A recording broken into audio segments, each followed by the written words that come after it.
On the 15th of February 2024, dressed in black prison uniform, the jailed Russian opposition leader Alexei Navalny looked through a barred window, cracking jokes about his depleting funds.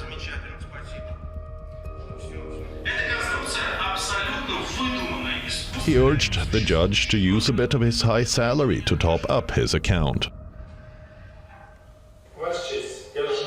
Your Honor, I will send you my personal account number so that you can use your huge federal judge's salary to fuel my personal account because I'm running out of money, and thanks to your decisions, it will run out even faster. So send it over.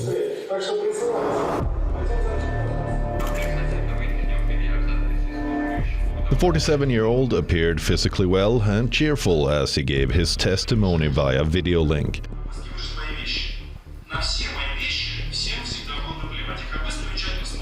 The camera then turned away to show the court officials smiling and enjoying the banter.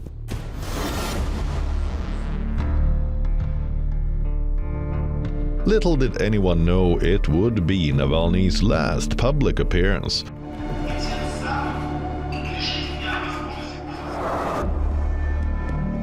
And a day later, on the 16th of February, Russia's prison service said Navalny died, reportedly after collapsing and losing consciousness at the penal colony north of the Arctic Circle, where he was serving a jail term. The Federal Penitentiary Service of the Yamalo-Nenets Autonomous District said in a statement that Navalny felt unwell after a walk at his IK3 penal colony. A penal colony is a type of prison in Russia that combines penal detention with compulsory work. Navalny reportedly died at the penal colony in Karp, about 1,900 kilometers northeast of Moscow. Nicknamed Polar Wolf, Navalny was in the strictest penal colony located in Yamalo-Nenets region, well above the Arctic Circle. Kremlin spokesperson Dmitry Peskov told reporters the cause of death is being established.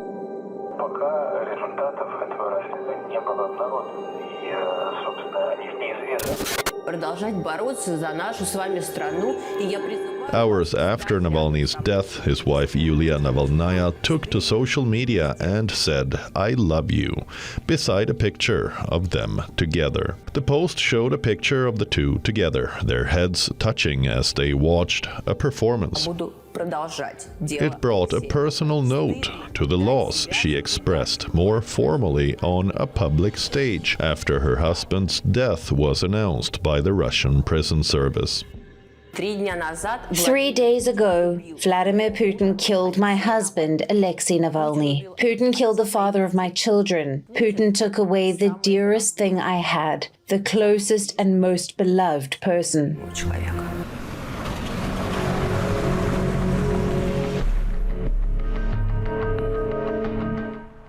Navalny's mother, Yulia Navalnaya, and his lawyer traveled to the IK3 penal colony in Russia's Arctic North, where Navalny was being held since last year. Lyudmila tried to track down her son's body, but received contradicting information from various institutions.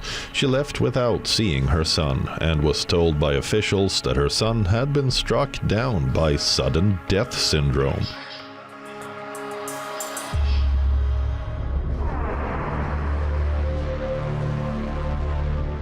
Russian authorities are going to tell their own story. But make no mistake, Putin is responsible for Navalny's death. Putin is responsible. Navalny's death has prompted several questions. How did Navalny become Putin's biggest political foe? Did he die a natural death, or was there foul play? How many other Putin critics have died in custody? As Russia heads to polls in March, what does Navalny's death mean for the Russian opposition? And what's next for Russian President Vladimir Putin? In March 2023, Navalny, a documentary film based on the life of Alexei Navalny, won the Oscar for Best Documentary Feature Film. In the documentary, director Daniel Roher's portrait of the Kremlin critic Alexei Navalny has shadowy operatives, truth-seeking journalists, conspiracy theories, and Soviet-era prisons. Yulia Navalnaya, the wife of Alexei Navalny, also delivered a heartfelt message to her husband at the 95th Academy Awards. Alexei, I am dreaming of the day when you will be free and our country will be free. That dream of Navalnaya's of seeing her husband out of prison and free never came true.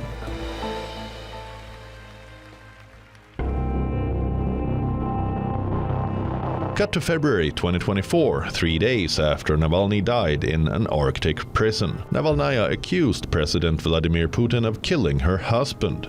Name names and show faces. Her video address comes as the Kremlin said an investigation into his death was ongoing. Мы знаем, из-за чего конкретно Путин. We know exactly why Putin killed Alexei 3 days ago. We'll tell you about it soon. We will definitely find out exactly who committed this crime and exactly how they did it. We will name names and show faces. But the most important thing we can do for Alexei and for ourselves is to continue to fight more desperately, more fiercely than before. I know it seems like nothing more is possible, but we all need to come together into one strong fist and use it to strike this crazed regime. Putin, his friends, the bandits in uniform, the thieves and murderers that have crippled our country. Нашу страну. Navalnaya, who was by her husband's side for more than a decade in his fight against Putin, vowed to continue his work.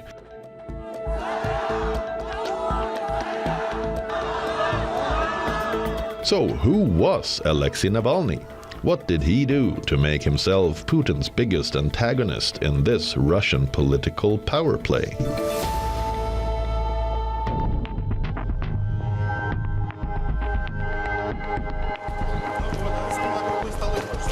A former real estate lawyer, Navalny rose to prominence with blogs that exposed what he claimed was the vast corruption in Russia.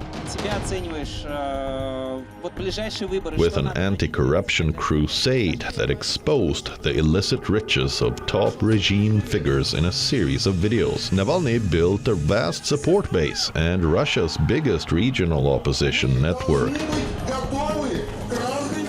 When the demonstrations flared up against Putin in December 2011, Navalny became one of the first protest leaders to be arrested. In 2013, Navalny ran for mayor of Moscow and won 27% of the vote, despite getting little or no coverage from the state media. Since then, he has been barred on various grounds from running for office. In August 2020, Navalny fell ill on a flight from Siberia to Moscow. The plane made an emergency landing in Omsk. Later, after an international outcry, Navalny was flown to Germany for treatment. His allies claimed that Navalny was poisoned with the Soviet-era nerve agent called Novichok. Labs in Germany, France, and Sweden confirmed this, while the Kremlin repeatedly rejected any suggestion that Russia tried to kill Navalny. A Russian agent sent to tail the opposition leader confessed how the activists' underpants were smeared with the toxin by an intelligence unit from the Russian Federal Security Service, or FSB. After his poisoning, Navalny returned to Russia 5 months later in 2021, despite knowing that he would be arrested by the Kremlin if he came back. Navalny told journalists who flew with him from Berlin, "I am not afraid." He was swiftly arrested on his arrival on charges that he dismissed as politically motivated.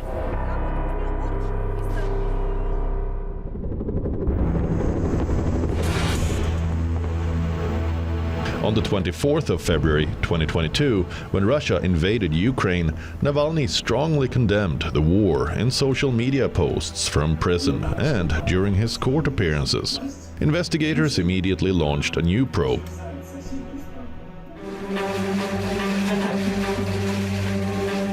And in August 2023, Navalny was convicted of extremism and sentenced to 19 years in prison. Navalny spent the rest of his years behind bars, with long-standing concerns for his welfare growing more intense after he was transferred to a penal colony north of the Arctic Circle. This government, our government, has been systematically trying to kill Navalny over the past few years, first psychologically and then physically. Assassination attempts have been made on him. We all know about it, about this poisoning, and probably one time it went wrong. And they decided to get him to the point where he couldn't dodge death. And they did, and they got him to that point. Absolutely.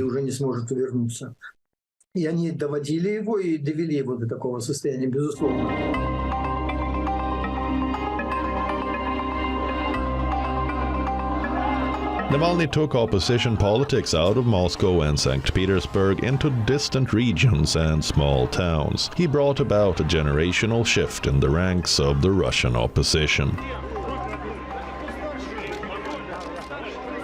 His following, to a large extent, comprised 20-somethings or even teens who had never experienced any other political regime other than Putin's. Navalny ridiculed Russia's elite and exposed the opulent lifestyles of some of the senior officials. The Kremlin dismissed Navalny's allegations of vast corruption and Putin's personal wealth.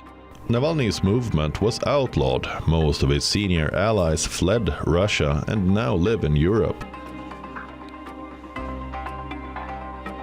Russian officials cast Navalny as an extremist.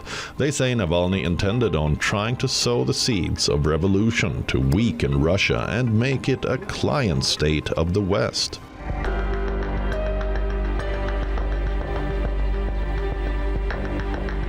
The West is calling out Putin directly and demanding an international investigation, a request that Kremlin has rejected outright.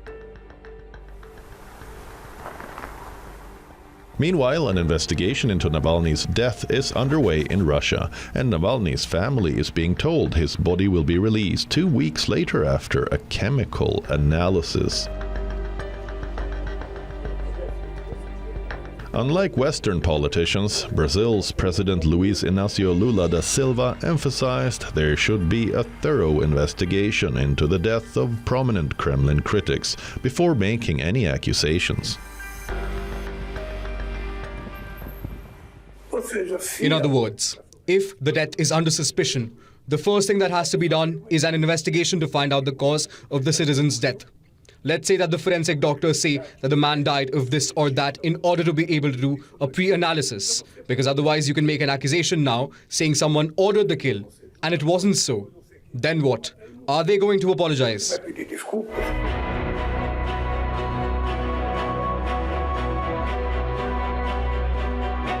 President Putin is the most powerful man Russia is seeing for over 20 years. In this period, numerous opponents and vehement critics of the Kremlin have come and gone. Some have died under mysterious circumstances. Let's take a look at some of them.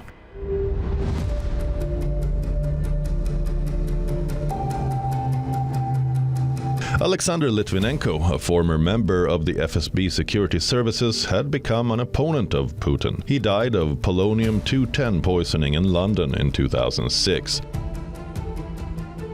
Both his killers had links to the intelligence services. They were accused of lacing his tea with a radioactive element.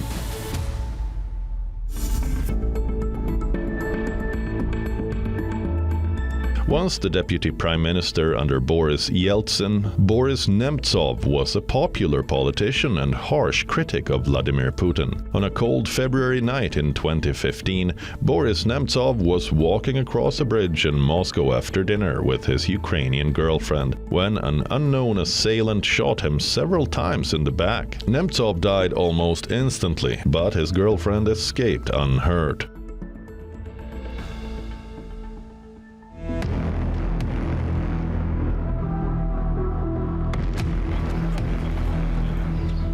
In June 2023, Yevgeny Prigozhin, the then head of the Wagner private military company, staged an armed rebellion. Presenting his former mentor, President Vladimir Putin, with one of the most dramatic challenges to his power in decades,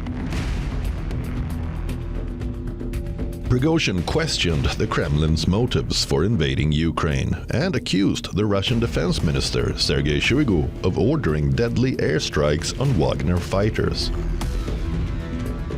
Speculation about Prigozhin's eventual fate soon began after his march on Russia.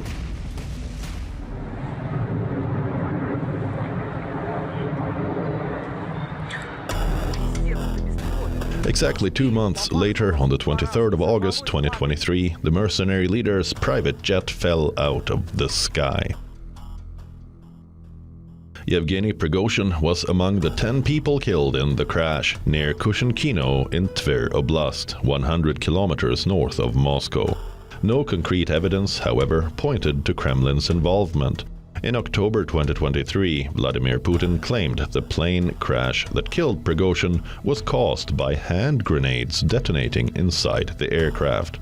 It was also suggested the Wagner boss may have been on drugs.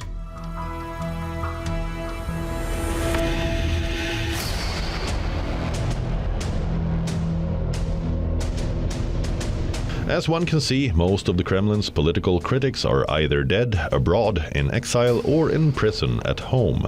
Now the Russian opposition has lost its main face. The question on everyone's mind is, will Putin's political power remain unchallenged in Russia?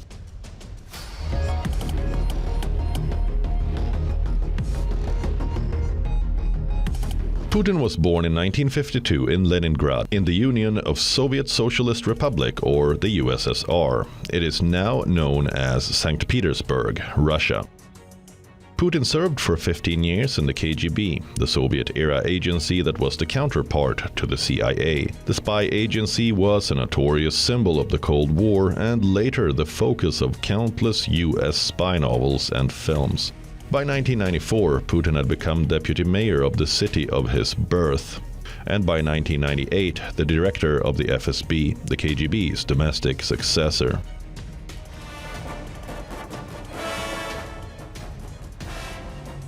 A year later, Putin was prime minister, then president, one of the 2 positions he has held ever since.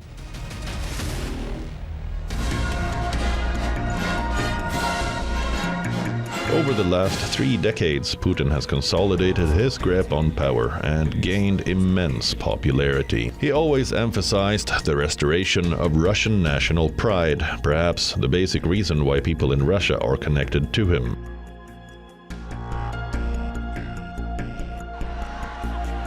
In a survey published by the Statista Research Department in January this year, over 8 out of 10 Russians approved of the activities of the Russian president. His popularity level was 6 percentage points higher than in September 2022, when Russia was in the middle of the war. Putin's antics, on the other hand, have also often made headlines, be it these famous photos of taking a dip in icy waters, or riding shirtless on horseback, freeing tigers into the wild. His friendship with world leaders has also been in the limelight. He was also seen throwing opponents on the judo mat and swimming butterfly strokes in a river.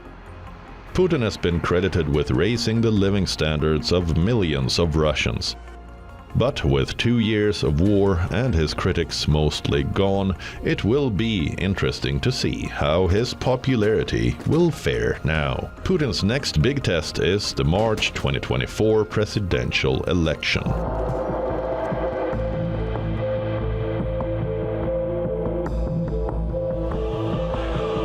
Russia's remaining opposition leaders and activists largely outside the country are now grappling with the question of how to mount an effective challenge to Putin that would mean offering an alternative to the Kremlin's vision of the future.